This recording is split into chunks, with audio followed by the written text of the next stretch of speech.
professor, I will test you in the worst way. Don't bring a Scantron, pop quizzes all day. Cause of our chemistry, we do biology. What's happening, fam? L.A.R. movement still moving. Subscribe or die trying. You see the thumbnail. You know, what the trappers rarely talk about. We're gonna go with this, check it out. I know sometimes, I don't know why, as long as the audio works, it's fine. Sometimes it just doesn't, the video doesn't play in its entirety, but whatever, it pauses. But this is what it's about. Wanted to, after I had, got my first record deal and gave my uncle some money, and he kind of refurbished the house. He flipped the house, a house I used to sell dope out of. When I saw that house, I was thinking like, damn. So there used to be a crack house, and there's a family in there. Shit, I got about 12. I got 12, 13 houses I done sold crack out of. So that means shit, I done fucked this whole motherfucking neighborhood up. Was it one to? So for a lot of people, let me stop sharing this quick. So for a lot of people, when people talk about the trap and selling drugs in the community, 70s, 80s, 90s, 2000s, and then there was this thing like, we're going to buy back the hood, right? A lot of people didn't want to talk about, and then now we talk about gentrification. And a lot of people don't want to talk about how it came to be.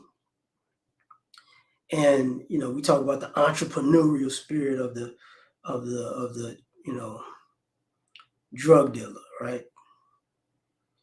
So what ends up happening is this. These guys sell drugs to make money, to get out of the hood, per se. But they destroy the hood in the process. And for the most part, they're never the ones to fix it up. Their goal is to make money and bounce.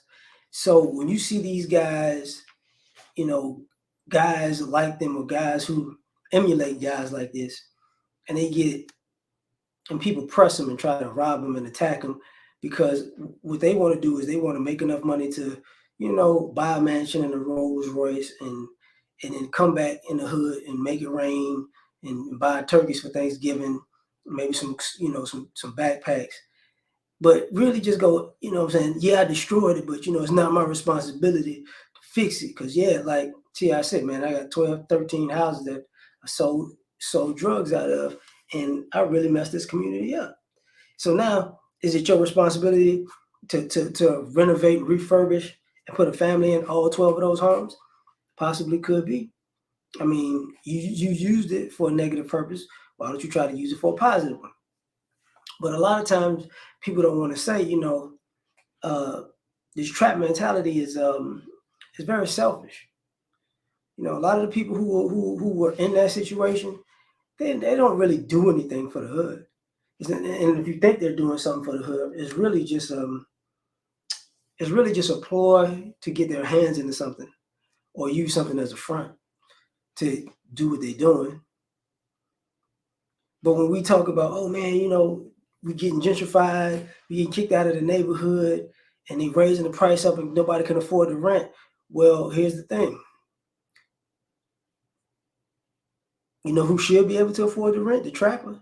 Should be able to afford the land, the trappers, since they making so much money, which this also flies in the face of making all this money, because either black drug dealers aren't making as much money as they say, or competition with money.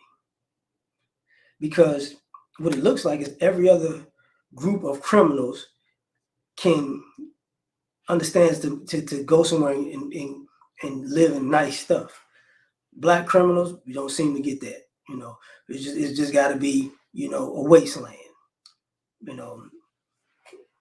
Non-black criminals want to live like Mufasa. Black criminals want to live like Scar. The Lion King reference, right?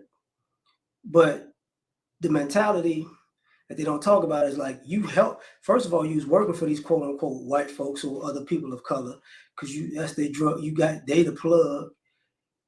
Then you go to your own communities to mess them up, and then somebody white or non-black buys it up for pennies on the dollar, and then they fix it up, and then they run folks out of town, and then you sitting there like, man, you know what I'm saying?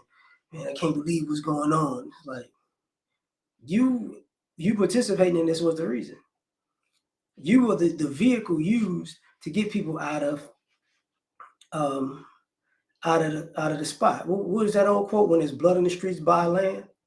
When there's blood on the streets, buy land. So when you create a criminal environment, nobody wants to live there. It becomes cheap, and then other people go, prime real estate, baby. And a lot of times, and one of the things T.I. said that was interesting, he gave the money to his uncle or whatever. His uncle refurbished the house. A lot of times, these street, trappers and drug dealer types, they don't have the vision to build anything. They don't see something positive out of something negative. So this idea that, oh man, these guys got this great entrepreneurial spirit where they got great vision, they don't. Not on a general sense, they don't. So, a lot of times they don't want to talk about, how we gonna buy back the block. A lot of y'all can't buy back the block. Y'all don't have the money for it.